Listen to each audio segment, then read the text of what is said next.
Hi, guys. Welcome to Pivot and Profit with Priscilla. Today, we're going to discuss demystifying government contracting and how to help entrepreneurs build scalable, long term success with procurement opportunities.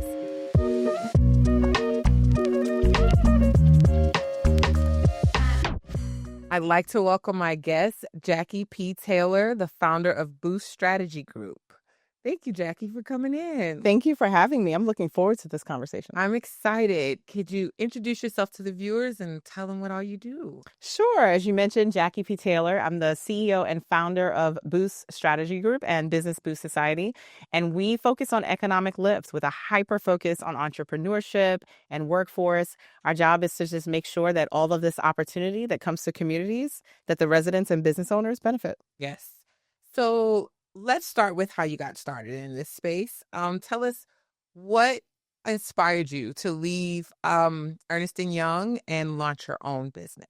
Yeah, you have me going way back. So I grew up in Brooklyn. No, I'm kidding. No, I'm not kidding. I did grow up in Brooklyn. That's not where I started in this space. So it's interesting. I was inspired to leave because I never knew I would stay for almost a decade. So when I've always been entrepreneurial. Yeah. I mean, literally since I was a kid.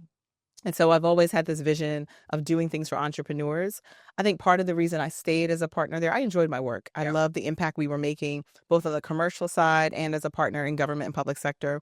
What helped me stay was another hat that I wore. You know, we all have jobs and then you have another hat, which was as one of the leads for our Entrepreneur Access Network. So my bucket was being filled, even though I had, my day job, because I was helping Black, Latino, and historically under-resourced entrepreneurs. And Priscilla, it just got to a point where I would wake up on the side of the bed and yearn for that work. And so I put a 20-month plan together. I was giving unto Peter what is Peter. So I gave 110% at work on my day job. But whether it was after hours or on the weekends, I put a 20-month plan together to support my transition. And then I made the leap.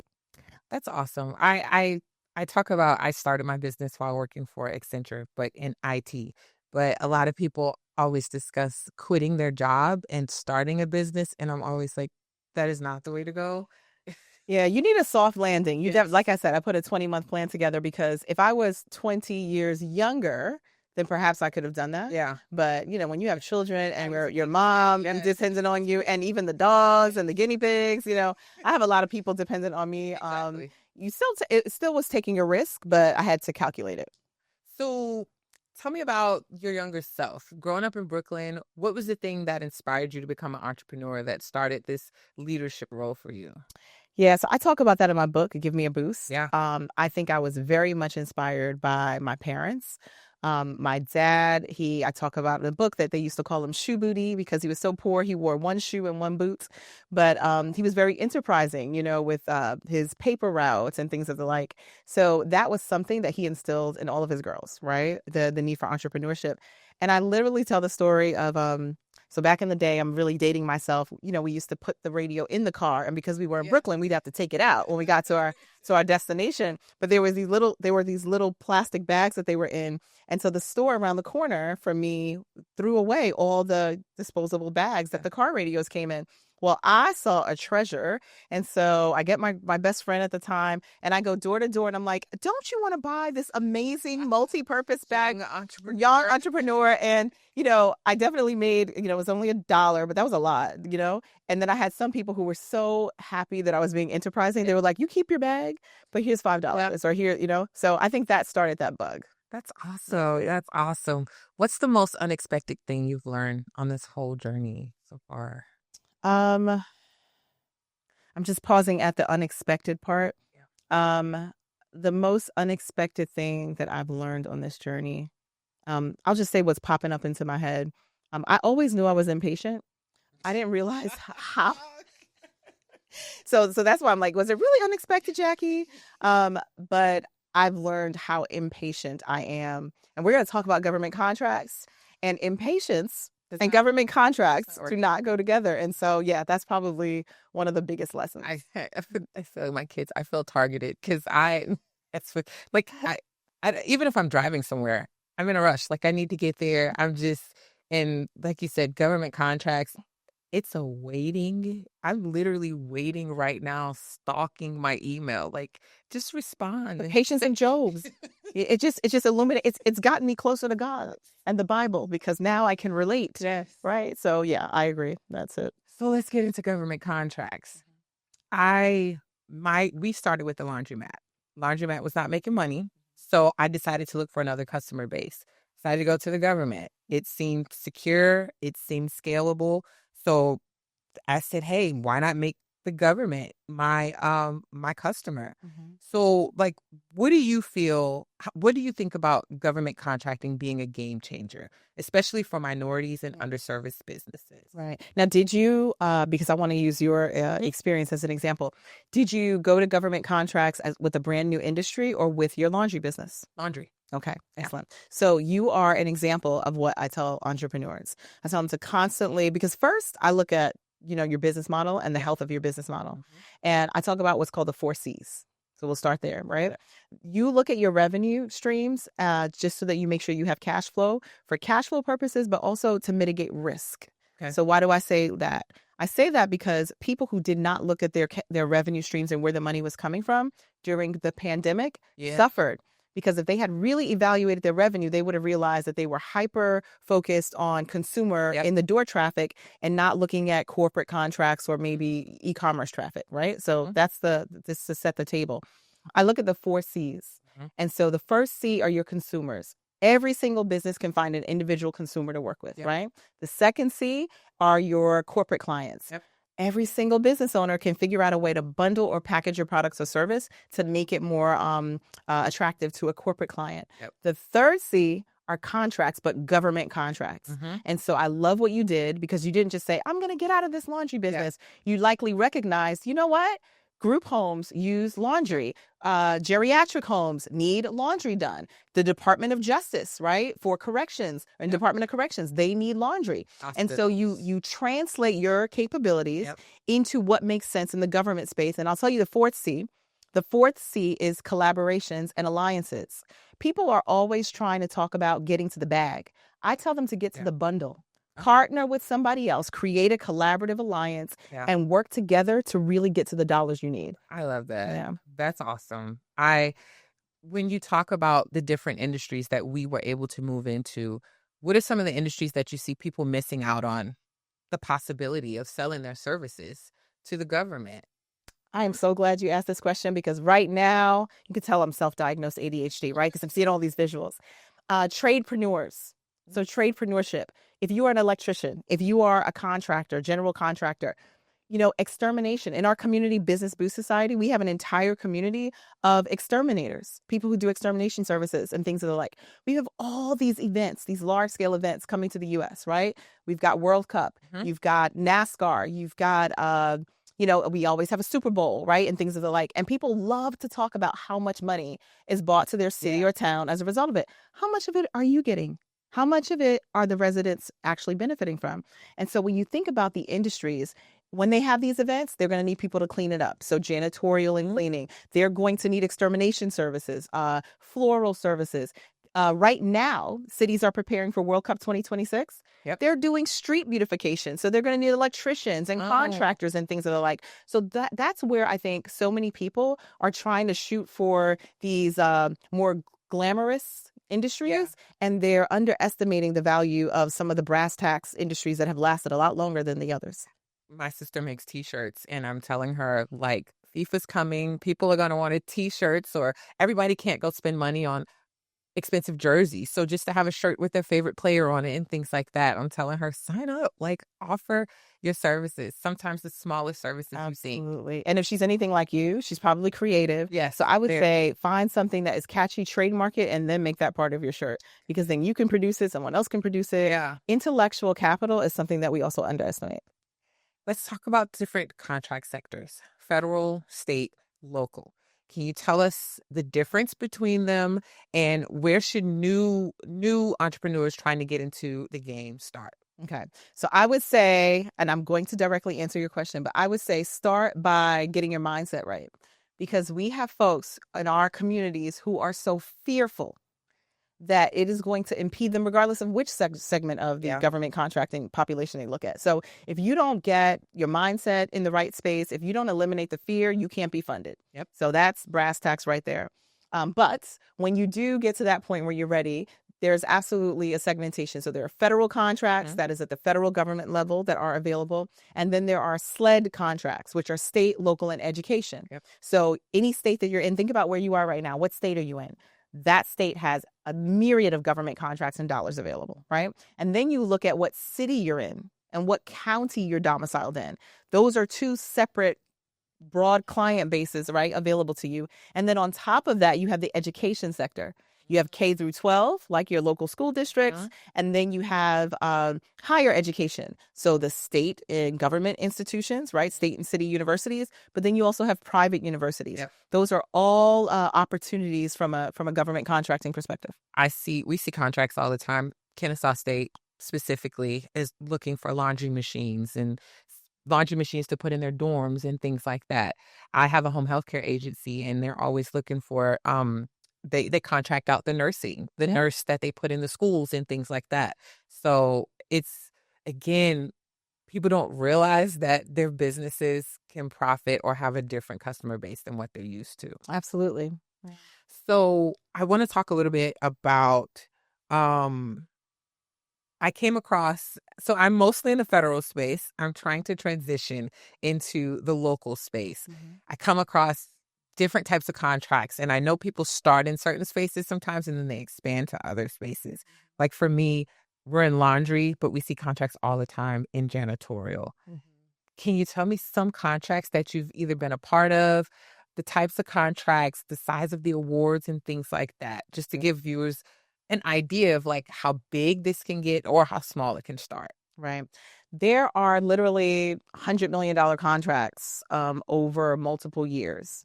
And then there are $10,000 contracts, right, available at the local level.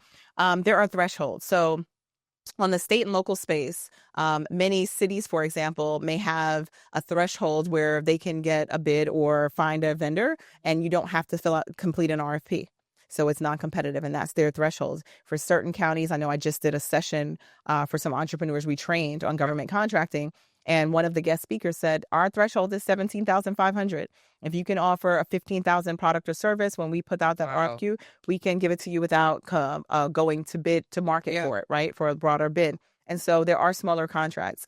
I think the differentiator is, you won't necessarily have a brand new growing business go in for $100 million contract. So I'm not trying to sell people a dream, but the opportunity is absolutely there. There is a process. It's less art and more science on how to work your way up to those particular contracts.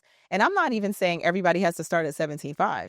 You can absolutely get $100,000, $200,000 contracts off the bat just based on your experience on the commercial side, right? Without even being in government. And that's what so many people overlook. They neglect to realize that their personal experience, meaning on your resume, your experience on the commercial side, so you don't have to have a 100% match. In fact, government agencies want to pull best practices from commercial organizations. Wow. So if you've done an implementation or professional services for a commercial entity, that can absolutely be your reference for a government contract.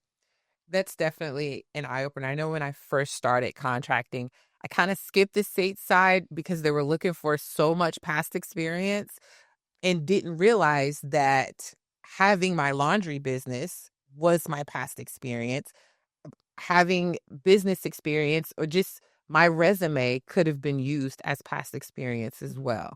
And I think a lot of people, even the people in your organization, you can use their experience sometimes when you apply for contracts. We should be hiring as CEOs for this reason. We should be hiring people not for admin support, because especially in this day and time, you can get that right through technology. But you should be strategically hiring people that complement what you are offering in the market. So you want people with certain credentials and certifications. The other piece that I think people overlook is have a spirit of abundance.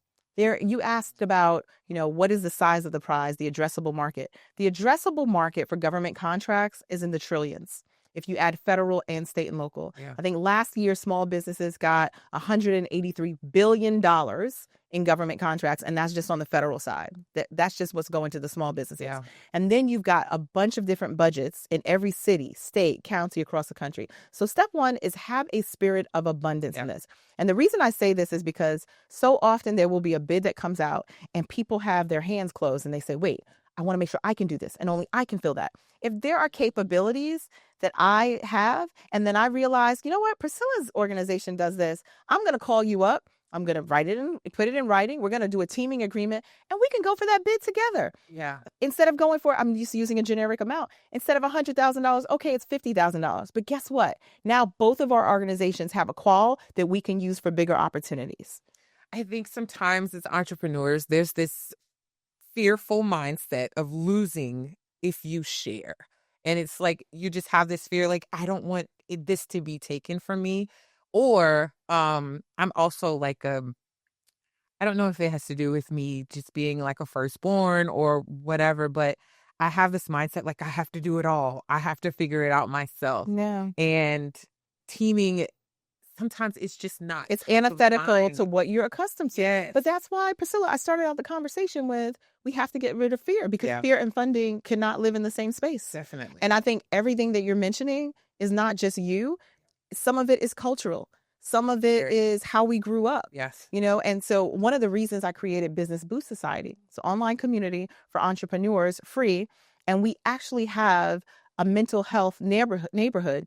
It's for just that reason, because you could have someone super talented, ready to do amazing things and generate revenue. Yeah. But if we ignore the spiritual, the emotional, right, and the mental component of being an entrepreneur, we're setting ourselves up for failure. So we actually offer free mental health first aid for members of Business Boost Society and their employees, so they can recognize, you know what, my team member's a little off, or I'm not feeling myself, so maybe today's not the best day for me to give feedback. You know, those things are serious. And I think what you brought up is vulnerable, but it's real. That is so awesome. Like I'm signing up, first of all, because now I remember watching a show and they had a therapist in the office. And I think they were stock marketers or whatever. But the concept itself, we don't talk enough about not just the stress and anxiety of being an entrepreneur, but the fear and the things we do to hold ourselves back, and just having that mental health aspect to just have the conversations. Even you're talking about patience. The patience part is one thing, but the anxiety it creates, the stress it creates. If I didn't have a diagnosis before becoming a CEO, I darn sure have one now. I mean, exactly. I'm not hearing back from people. I'm in panic mode. And then you start to say, wait a minute, that's 2 people that didn't call back. Let me Google myself and see what, like, what do they, you know, people comfort, you were at Accenture, so you get it. Yes. We are comfortable now talking about imposter syndrome. It's like, okay, that's an okay thing to have, so we can talk about it. We have to come up with a new word for it, because the level of imposter syndrome that exists as a CEO is astronomical. And so, you know, Essence just passed and I saw someone brought it to my attention from the community. They were like, hey, I saw the folks at Global Economic Forum talking at Essence, and they said there are no resources out there for mental health services for entrepreneurs. I was like, there is, and maybe we need to socialize what's in Business Boost Society. So I love that you're talking about it on this platform. Every time we talk about revenue and operations and infrastructure, we need to talk about social and emotional health of us as CEOs. Definitely. Mm-hmm. Can we talk a little bit more about your company and how entrepreneurs can sign up with you, and what are the steps you take when I come sign up? How does the process work? Sure. So I'm excited to talk about that because, you know, one of the reasons we even started with government contracts is because we want to make sure that business owners not only start their businesses, because there's so many resources to start, but that they create businesses that are sustainable, that can grow and scale. And so I love government contracts. I love revenue for businesses, but I love government contracts because, as you know, it may take a longer sales cycle, but once you get those multi-year contracts, you can depend on that, right? And you can start to build. And so I created Business Boost Society to create a society that nurtures just that. And so we have neighborhoods in there where you can find your tribe. So you just go to businessboostsociety.com, or you can look on your app, in Android or Apple, and you can download it, and you find your tribe. So whether it's the same industry or same sector or same neighborhood. And then we have a seen, supported, sourced mantra. So seen means find your tribe and talk to people, share ideas. Supported, we offer trainings to help you with certification. We have experts come in and talk to folks. And then sourced, we connect you to actual procurement opportunities. So we actually have that new module that will be launching in the next week for members of the free community of Business Boost Society called Boost Plug. Okay. So now you don't have to have a rich uncle. You don't have to have, you don't have to be part of the old boys. Somebody to know somebody. Know somebody that knows somebody, have a cousin. You don't have to have your old boys network. We are the plug. And so as long as you translate your profile into Boost Plug, our AI powered system will connect you with government contracts and corporate contracts that you're eligible for. And all you have to do is follow up and do the work. Do you know how, do you know how many organizations we've signed? First of all, Sam is a great resource. However, to troll Sam all day to look for contracts is cumbersome. Yeah. Then you have sites that you sometimes have to pay for. You have, I use Apex as a resource and they send contract opportunities as well. But sometimes it just gets overwhelming. And so to be able to log in to a resource and just have it all in one space is just awesome. The whole premise in creating it was, I said, everybody wants to give people access to opportunities, but why are opportunities so hard to find? Yes. It's like a maze. Yes. And so I thought about it actually one day when I was feeding my dog. He's a lab retriever. And so he'll eat styrofoam if I let him. And I had to get him to slow down. Yeah. And so they have this thing where you put the food in what looks like a maze, right? Yep. And so they have to kind of like go through. And I was looking at him and I'm like, that's how they treat opportunities. They literally treat the next grant or the next loan or something. You have to like go through a maze. And so I created this to make the opportunities find you. And we look at it very different. So opportunities are not just contracts. Opportunities are also jobs, because we can have a whole conversation about the fact that the future is jobless. Yes. And eventually there will be no traditional jobs. Yes. So AI, robots. And, I think in our workplace, we can hire team members. I guarantee you about 90% of your team members, if not more, have a side hustle and are doing something else. So the idea of someone working for you, only working for you, waiting for their Rolex, it's out the window. Yes. Yeah. So I want to talk a little bit about certifications. I have federal certifications. I have state certifications. Can you explain to people the importance of getting their certifications? And again, where they should start? What certifications should they start working on immediately if they can? Right. And I love that you're having this conversation, because there is so much fear even now as a result of this administration and changes that have come down the pike as it relates to certifications of small businesses, minority-owned businesses, women-owned businesses, absolutely the entire DEI conversation. But I will say that certifications are still very, very important. What I tell people are two things. One, executive orders are not law. They are executive orders. So we don't have to treat them as law, right? Okay. It is literally what it is an EO. And so again, fear and funding can't coexist. So I just want people to be aware that that's the case. The second thing I tell them is, when changes come down the pike, it takes a while to kind of trickle down. Yeah. So although federal funding, you got to know where the money resides, right? Federal funding very often flows down to the state and to the local level. When there are changes, it's like trying to tell a ship to turn left. You were in the military, right? Yep. If you are in a ship and you say go left, it's not going to do this, right? It takes a while for that ship to change course. And that is the case right now as it relates to set-asides, money for minority-owned businesses. There are still city, state, and counties that are publishing RFPs and opportunities every single day where they encourage veteran-owned businesses. They're encouraging minority-owned businesses, and they're asking for your certifications. So I want to level set with that. As far as prioritization, because on the state and local side, there are you have to kind of certify and they need to acknowledge you in the jurisdiction. I always encourage national certifications first. So NMSDC, the National Minority Supplier Development Council, has a certification. You can lock into the local chapter. I believe now they kind of centralize their certification process. But getting certified with NMSDC is an accelerator. So I know for a fact in New York City, if you have a NMSDC certification, say that 5 times fast, that is active within 6 months, they will accelerate your New York City acknowledgement of your certification in small business and minority-owned business status. So I tell business owners to start there. WeBank, WBENC, is also a very good certification for women majority-owned businesses.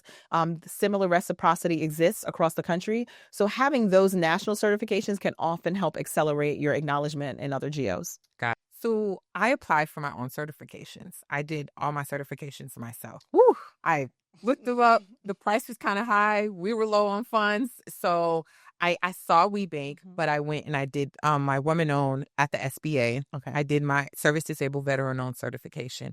And again, those were pivotal in getting me my first contract. Can you talk to veterans and let them know how important it is to get into the government space, because they're sought after, they're needed? Yeah, first of all, kudos for you doing the certification yourself. We have an entire certification program that helps people to track to, all of the paperwork that you have to get together, what that looks like so they stay on track. So kudos to you for doing that. We'll send some people your way so you can tell them your experience. But it is so important that veterans keep their paperwork, their discharge paperwork, and that they recognize all of the funding and opportunities and set-asides available to them as veteran business owners. So often, and I think I shared with you that I was a partner with a Big Four firm, and one of my hats was to help bring in small business suppliers into our cadre, right, for opportunities, because we had to give 20%, 30% to these businesses as subs. And we had a hard time in many instances identifying veteran-owned businesses, partially because in certain industries, they just didn't exist, right? Or I shouldn't say that. They were not in a place where they could be seen and identified and found. And then partially because of materiality. So what would happen is they would be small one-person shops, mom and pops. And so if you have a $500,000 contract, but your revenue is at $25K or $75K, you have to kind of work your way up to the larger, more contracts to be responsible for. So I think there is so much opportunity, and even your story, right? And being able to break into federal because you were a veteran-owned business is amazing. I think the other opportunity is veteran-owned businesses really need to know their power. So my dad served in the military, and so I have a real passion around veteran-owned businesses. I would love to continue to work with folks like yourself to mentor other smaller veteran business owners, because they can be subs to you. And that can be their stepping stone to grow their business. So I think many veteran entrepreneurs underestimate what's available to them. And I think, sometimes when you get out of the military and you're trying to integrate into society and corporate America, sometimes it doesn't feel like there's a place for you. So just starting a business, it's just like, I'm just happy to find my place. And you often don't go further than that. You're just happy to work in your business and have something that's your own. Yeah. So that mental health part that you guys offer is a big deal for veterans. 100%. So I actually launched with my dad as inspiration. He passed in several years ago. I'm sorry. But thank you. He was a big inspiration. And I saw firsthand how the skills that he acquired through the military fully translated into the workforce and into entrepreneurship. So I think, like I said, it's just a matter of us supporting veterans as they make their transition into civilian life. I created the Boost Legacy Impact Foundation to do that. In Business Boost Society, we have the Veterans Village so that we can share stories of veteran entrepreneurs who are literally killing the game, because you can emulate what you see. And so when you see, so they were in the Army with me, or they were in Navy with me, that's how they translated that job into the workforce. Okay, well, I could do that.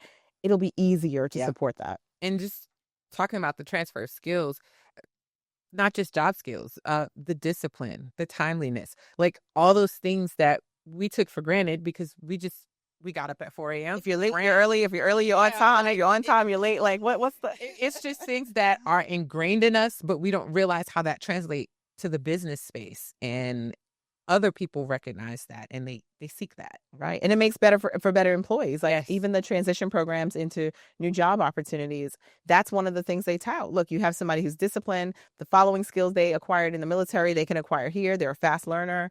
100%. But we need to do a better job of socializing that, because last year, Priscilla, we had an event in Atlanta City Hall for veterans, and the theme was around changing the narrative. Yeah. So veterans are not drains on society. Yep. We don't want people to think veterans and all of a sudden they think homeless veterans, mental health issues, drain. Yeah. Veterans contribute to society. Our business owners are contributing to the intellectual capital. So I think folks like you are a perfect example to help change that narrative. Thank you. Yeah. Thank you.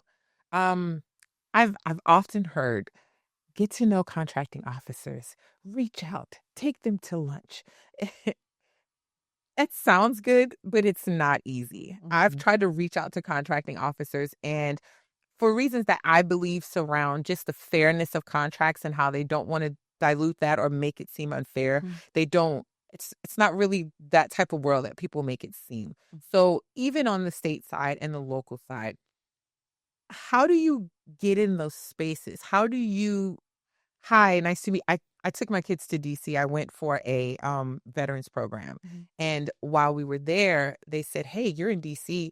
Go meet your representative." I'm like, "What?" "Yeah, you can go over there and introduce yourself." And I'm just like, nobody told me that. Yeah. So how do we make that entry and not be shy about saying, "Hey, I'm here and I have a business. Can I offer my services?" I think first thing is mindset. Again, I will always start there. They are looking for you.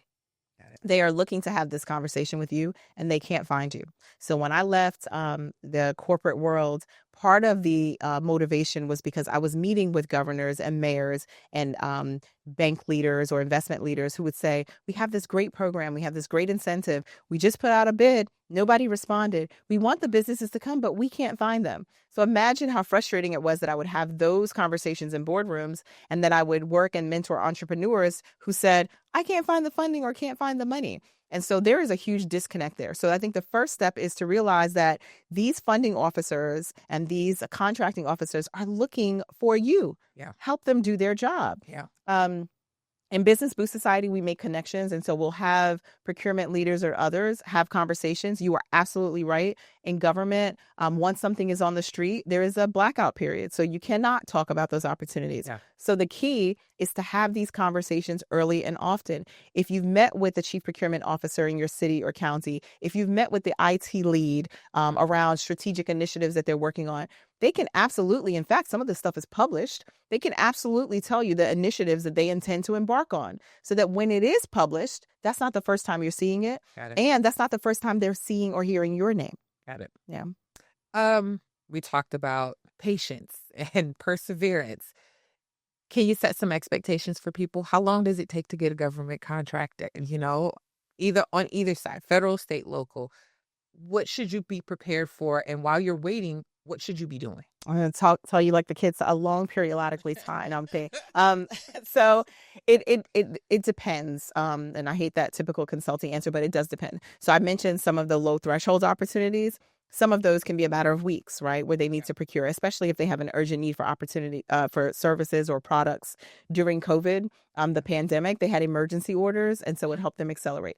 But in a traditional scenario environment, they generally will give the publication of the RFP. Sometimes they let you know ahead of the time before the RFP is going to come out to let you know the start date. It could be anywhere. I've seen 7-day turnaround RFPs, but generally like 2 weeks to a month that the RFP is out in the market and they're looking for responses. They could take another 30 to 45 days to review. They reserve the right sometimes for orals. They have bidders conferences. So that process can take a few months. But that timeline generally is fully communicated. And then once they select a vendor, sometimes it's 2 weeks or 30 days, to finalize the agreements and contracts with you and your counsel and kind of get it started. So that is probably at a more elongated timeline. And then sometimes they have hard dates. They have a go live in January 1st. So they have to get the vendor in and you have to get at least 6 months. So they're going to stick and accelerate these timelines. So it can vary, but it's not an overnight thing that you would experience in corporate where they can call you on a Friday and get you in on a Wednesday. Got it. Generally. Got it. My first contract, I was notified via email, and likely because my profile was set up in SAM, contracting officer was looking for veteran-owned businesses. So on the state and local side, I've gone to local procurement sites. I've registered. I've gone to corporate sites and registered. Are they looking on these sites for people? Is that where people should register and set up profiles in order to get found? Yes. And so I say start locally because very often they do give preference for local businesses. Okay. And so I would start locally. The benefit of local opportunities is that they're local and they're generally on the city or county website where you're domiciled. The negative part is that they're local and then you've got to go to a different site, Yeah. right, for all of these. But that was part of the reason we created Boost Plug so that people can create their profile and these opportunities that they identify can come to them. But that's generally the process. You talk about strategic lever. Can you tell me what that means?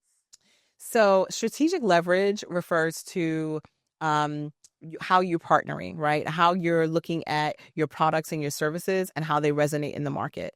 That is super important to make sure that the message that you're looking to convey in the marketplace is being received by your audience. I always talk about your ICP, so your ideal client profile. You're not going to please everyone. You're not going to be the panacea for everyone's needs. Yeah. And so really looking at what you offer, where you may need to partner to provide strategic leverage in order to be the ideal vendor for an opportunity. Can we expound a little bit on partnerships? Because you did mention that, and I do want to go back to that. We applied once for a construction. We I'd heard so much about government leasing, and I went to a conference. We can get into conferences. That's a whole other right. But I went to a conference and they said, we're looking for minorities. We need minorities in the construction space. And the government, they're looking for leasing contracts where you can build or renovate a commercial space, and they will reimburse you for that cost and lease the space from you up to 20 years. And I'm like, oh, I know nothing about construction, but I want to be a part of this. So I partnered with someone that I met at a program for veterans called VIP, Veteran Institute for Procurement. And we went through the whole process. They canceled the contract, which happens sometimes. Happens. But it was a great experience because I got to, one, realize I don't know enough about this to even be in this space yet, but they took me in. We looked at properties together. They put me in contact with real estate agents. It was just a really great experience. Can you talk more about how beneficial partnership can be, even outside of your sector? Just tagging along and saying, "Hey, can I see what you do in this space?" Yeah, and I think I love that story because it is a good example of truly strategically partnering and being a lifetime learner. Obviously, that particular bid was the catalyst for you doing that outreach, but I encourage business owners to know where what lanes you play in, and then find strategic partners. So even with collaborations, I tell makeup artists and hairstylists, partner with an event planner. I tell project managers, you may want to partner with someone who does hands-on keyboard implementation because you're a project manager or you offer change management. So understand what lane you play in and then be proactive around establishing those relationships, because it's literally a way to grow your business and scale. It's an extension of who you are without the burden and the liability, quite frankly. Yeah. And it's a learning opportunity as well. 100%. Great one. Let's jump into conferences. So when I first got started, we were paying $750 to go to a conference in Orlando, $850 for another conference here. Everybody's like, go to the conference. And then we go to the conference. And it's not that we didn't get anything out of the conference. It's that we didn't go prepared for the conference. It's kind of like you need to go to not to figure out what you're trying to get. You have to have a strategy. They give you a list of presenters and who's going to be there. They give you the opportunity to join groups and one-on-one conversations. But if you don't know your purpose there, you're just shopping around in the hall picking up pamphlets. So what are some events that you would suggest? And do you suggest people go to conferences? How do they prepare? Yeah, and I think you hit the nail on the head. It's a matter of being strategic about your attendance. So every conference is not for everyone. If your target, I don't care how many people are going to be there, how excited people are about a conference, if it doesn't fit your niche, you don't need to be there. And then you have to do a cost-benefit analysis based on the registration fee. Don't only look at the registration fee, look at the travel. And if you have a booth, it's not only the booth, but it's the shipping, the union labor to Yep. set up and take down that booth because they won't let you do that. All your marketing materials. So these conferences, whether you attend as a participant or a vendor, have expense. Yes. So what one needs to do is to determine if I'm a vendor, is that target audience who's going to be walking around that expo floor, is there a likelihood that I'm at least going to make my spend back? If I'm talking to these folks, is my average product or service, I don't know if it costs $5,000, does that mean I just need one person to buy my $5,000 products? And then am I set up appropriately to even identify and convert people or to build that pipeline? Because it's not just about bringing brochures and sitting behind a desk, as you know.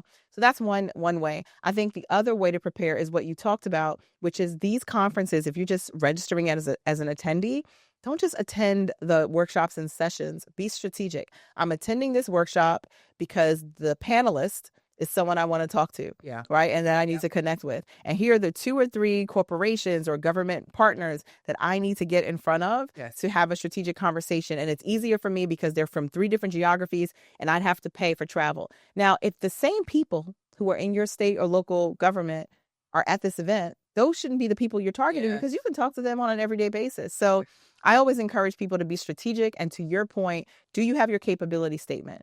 What is your follow-up?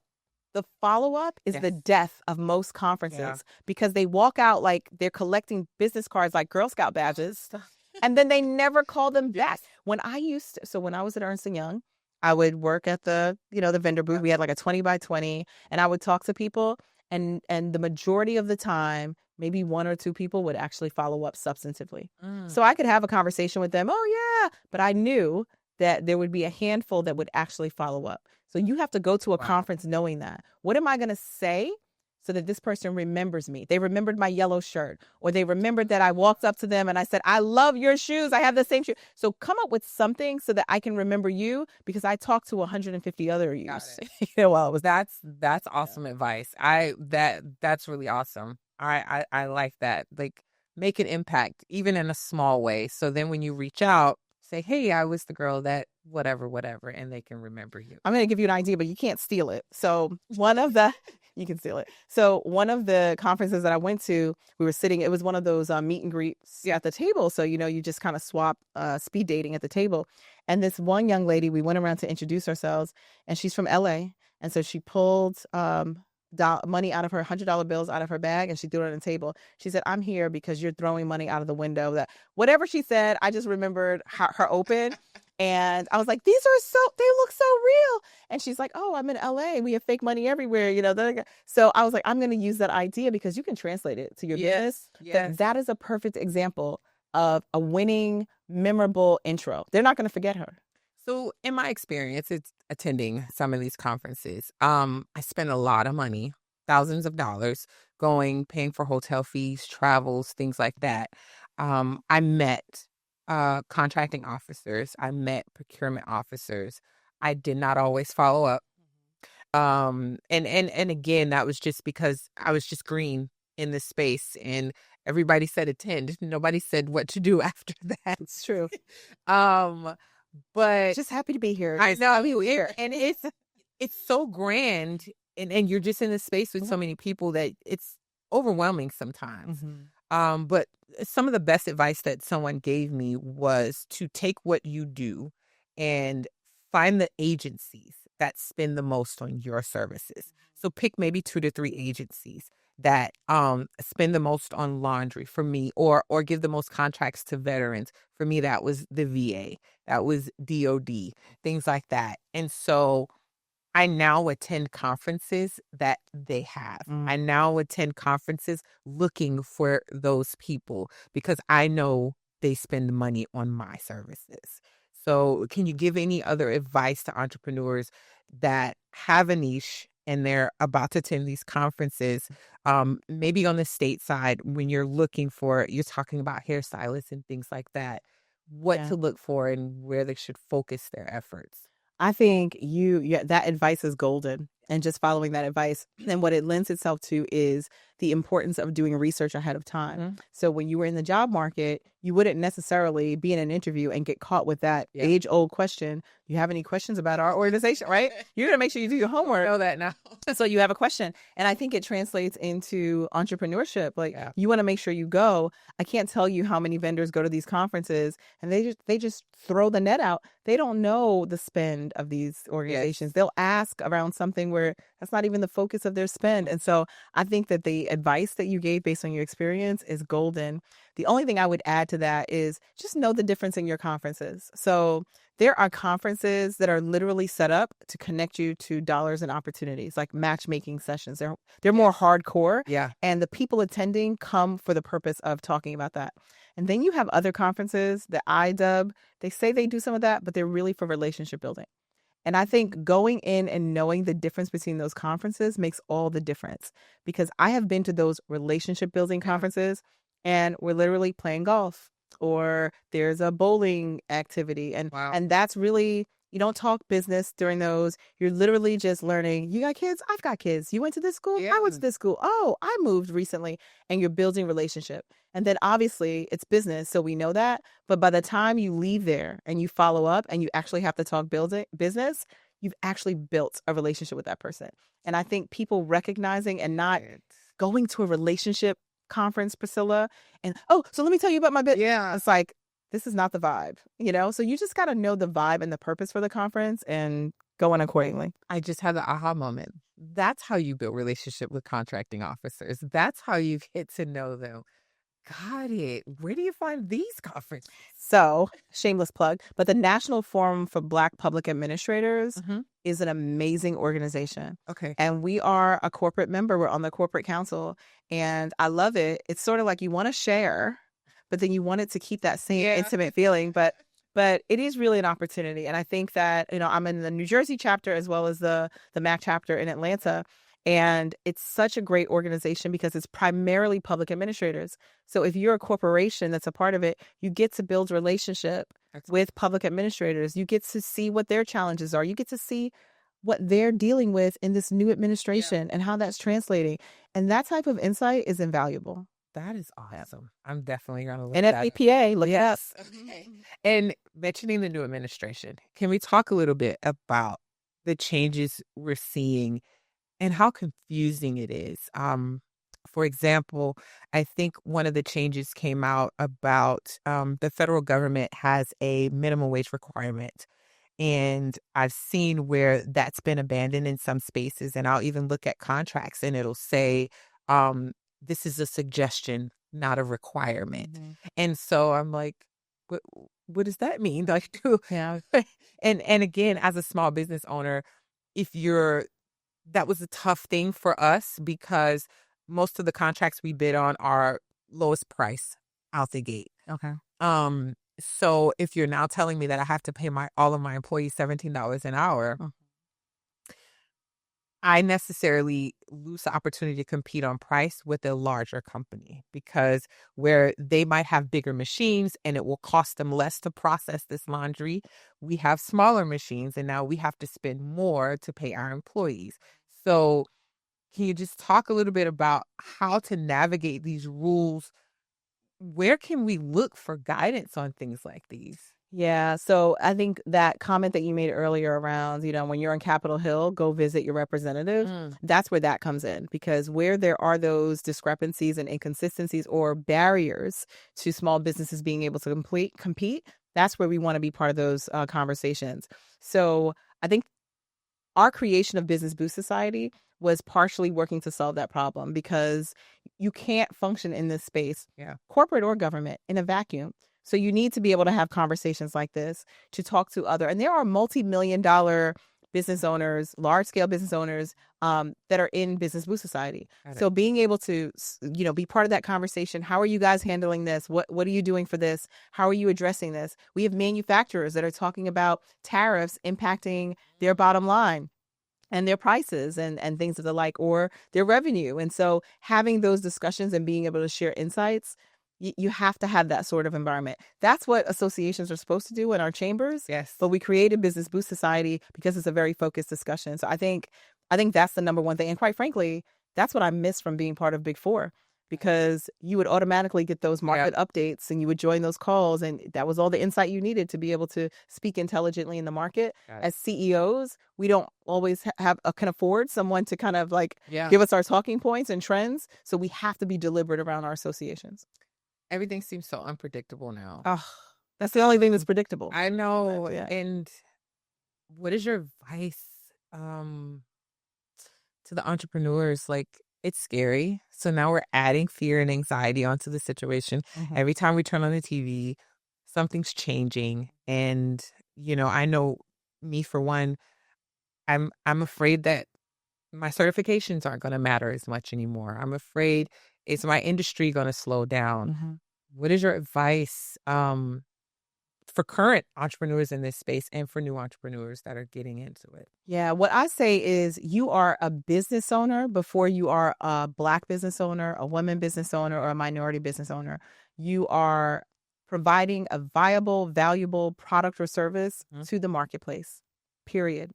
And so whether your certifications, your classifications are devalued, it doesn't change the fact that you are filling a void in the marketplace.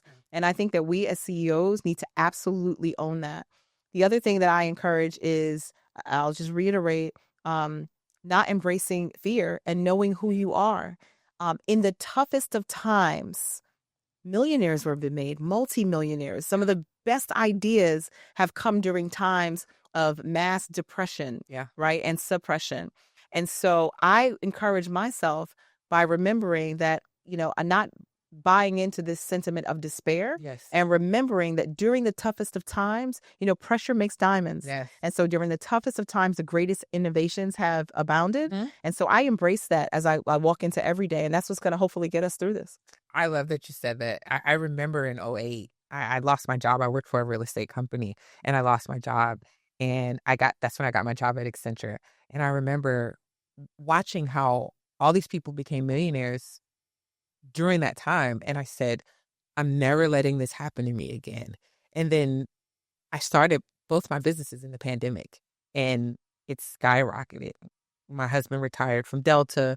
We've just been on an upward tick since then. So I love that you said that, yes, it's times of despair. Yes, there's a lot going on, but sometimes you can't focus on the chaos. You got to focus on creating. What can I create in this space right now that's going to be beneficial? Absolutely. And then on top of that, hopefully your husband saved the buddy passes, because there's that. And did. And did. I love it. Just to wrap up, you're a mom, you're an entrepreneur, you're a podcast host, you're an author. Yes.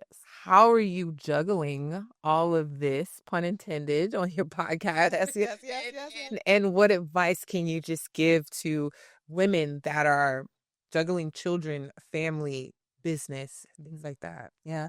I allow myself, and I just recognize I don't allow myself, it happens naturally, to basically drop a ball and screw up on a regular basis. So when people let's ask, how do you do it? How do you manage it all? You're looking at it in aggregate. I literally screw up every day. Something falls awry. I do really well in the workplace or with my entrepreneurship. And then all of a sudden the kids are complaining, and then the kids are like really happy. You're the best mom ever. And then, the animals are going awry. So I just embrace and recognize that I'm not going to have it all together every day. And the other piece of advice I give is laughter. I probably joke more than I need to, because it helps to get me through. But I am sad for people who can go an entire day and not laugh. And the sad part is I've spoken to people and I'm like, did you laugh today? And they're like, and so I think it's important to just find something that's funny. And that really energizes me and gets me through the next day. That's awesome advice. I love that. It's even just turning on a YouTube video or finding something to watch just to have a moment of release. I have 4 kids and they're older, and I will call them in the room and be like, I just need to talk. What'd you do today? And they're like, Mom, tell me something. What did you see on social media? Because I know you've been on there. And they'll often just send me funny videos and things like that because they know I need. And I rap. I freestyle. So I will literally, I'm like, give me a beat. And they're like, oh, Mommy, please don't do that. I'm like, I'm about to go live. You think I should rhyme? They're like, don't. I interviewed Dougie Fresh, and I'm like, so I can rhyme, right? And he's like, okay. But Kids are running out of the room. pretty much. But you're right, 100%. You just have to break the normal routine and like don't take yourself so seriously. Yeah. So in that vein, I like to end with a rapid fire. I want to ask you a few questions. I thought she said a rap, and I was like, wait. If you're ready, No, we're good. rapid fire questions, 1 or 2 word answers, just so the viewers can get to know you a little bit better. Sure. So, what's your business superpower? I can organize chaos. Coffee or tea? Coffee. Favorite book? Give me a boost. First job? McDonald's. Nice. Actually, it was switchboard operator at my boarding school. I did switchboard. Technically, that was my first job. Okay. What's your hidden talent? Hidden talent. The problem is I don't hide very much, and I'm kidding. Hidden rapping? Hidden talent. So, okay, I think it's comedy. Got it. Yeah, quick wit. Let's say that. Morning person or night owl? I'm usually a night owl. Now that I'm in this stage of my life, I'm actually a morning person. Favorite city? Oh, I can't say. Second favorite? Well, because we do national work, I love every city where we do work. All right, got it. I don't have a favorite. Favorite place to travel then? Turks and Caicos. Got it. Best advice in 1 word? Best advice in 1 word. Simplify. Current song on repeat? All things Yolanda Adams. And last one, what's your biggest motivator? The biggest motivator, legacy. Got it. Thank you so much. Thank you. This was so fun. Very informative. I am taking mental notes. My husband is as well, and I am. Let's partner and make it happen. Let's show them how it's done. Exactly. Happen. I'm excited. I love all the gems you dropped. I hope the viewers got everything they need. Can you tell them how to reach you and where to find you? Sure. So I am very active in Business Boost Society. So feel free to search Business Boost Society or download the app. You can find me, Jackie P. Taylor. And then my handle is at Jackie P. Taylor on social and LinkedIn. And your podcast name? Our podcast. So we have 2. We have The Real Juggle, and then we also have Lunch with a Luminary. So check us out. I definitely will. Yeah. Thank you guys for tuning in to Pivot and Profit. I'm so glad you guys joined us, and I hope you got a lot of information out of this. And I hope you join government contracting and get into the space just like we did. Thank you.